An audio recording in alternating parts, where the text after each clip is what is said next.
पाठ्य पुस्तक साहित्य सागर। पाठ का नाम नेताजी का चश्मा। कहानीकार का नाम स्वयं प्रकाश।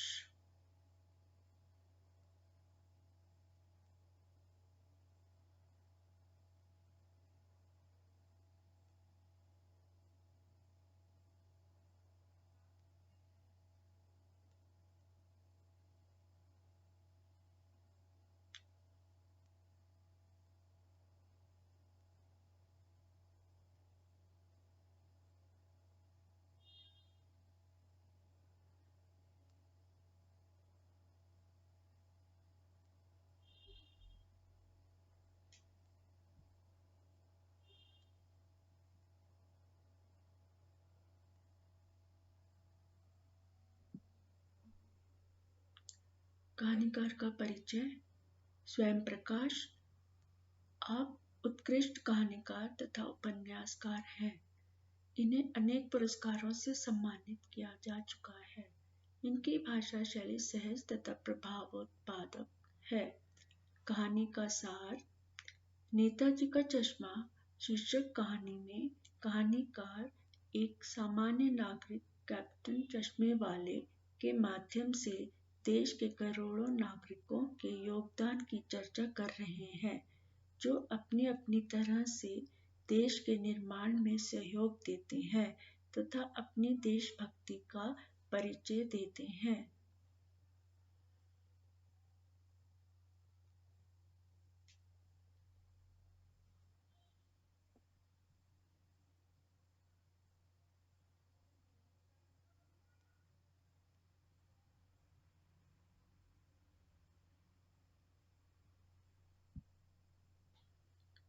कहानी के मुख्य पात्र।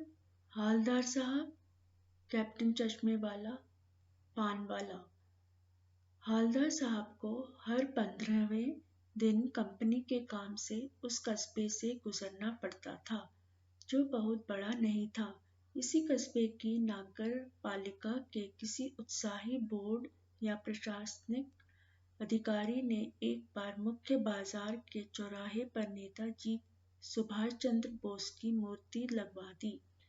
मूर्ति संगमरमर की थी तथा जिसे कस्बे के इकलौते ड्राइंग मास्टर ने बनाया था। मूर्ति सुंदर थी तथा फौजी वर्दी में थी। केवल एक बात की ही कमी थी कि नेताजी की संगमरमर की मूर्ति की आंखों पर चश्मा संगमरमर का नहीं था, बल्कि सचमुच के चश्मे का चौड़ा काला फ्रेम था।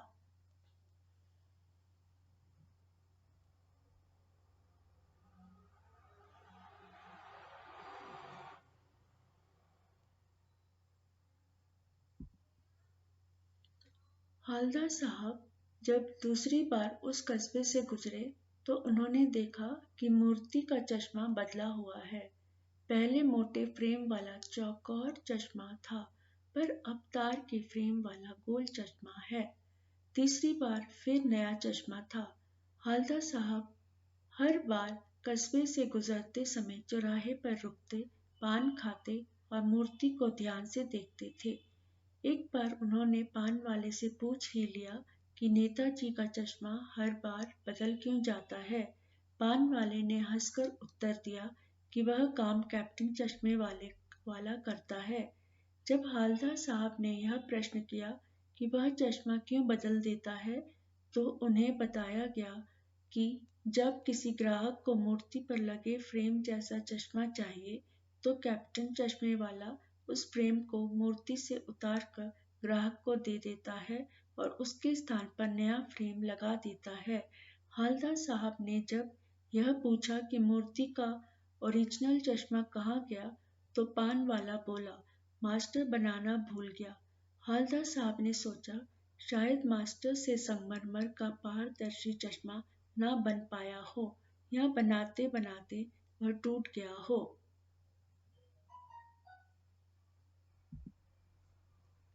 हालदार साहब को लगा कैप्टन चश्मे वाला नेताजी का साथी होगा या आजाद हिंद फौज का सिपाही। इस बारे में पान वाले से पूछने पर उन्हें पता चला कि वह बेहद बूढ़ा सा लंगड़ा आदमी है, जो सिर पर गांधी टोपी और आंखों पर काला चश्मा लगाए, एक हाथ में छोटी सी संदूकची और दूसरे हाथ में एक बांस पर बहुत से चश्मे लिए गली गली बेचता फिरता है। उस बेचारे की तो कोई दुकान भी नहीं है, उसे कैप्टन क्यों कहता है? यह पूछने पर पान वाले ने कोई उत्तर नहीं दिया।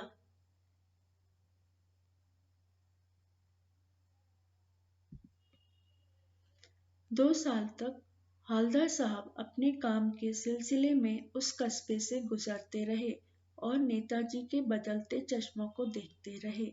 एक बार मूर्ति की आंखों पर कोई चश्मा ना था। इस बारे में जब उन्होंने पान वाले से पूछा, तो उसने अत्यंत दुख के साथ बताया कि कैप्टन की मृत्यु हो गई।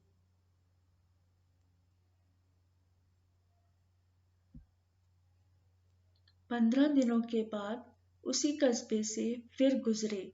उन्होंने ड्राइवर से कहा कि आज चौराहे पर नहीं रुकना, पर आदत से मजबूर उनकी आंखें मूर्ति की तरफ उठ गईं।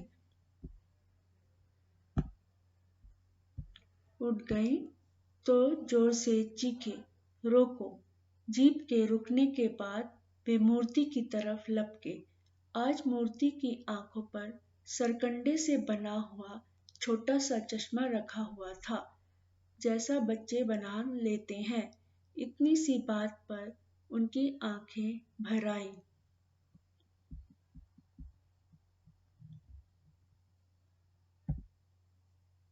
कहानी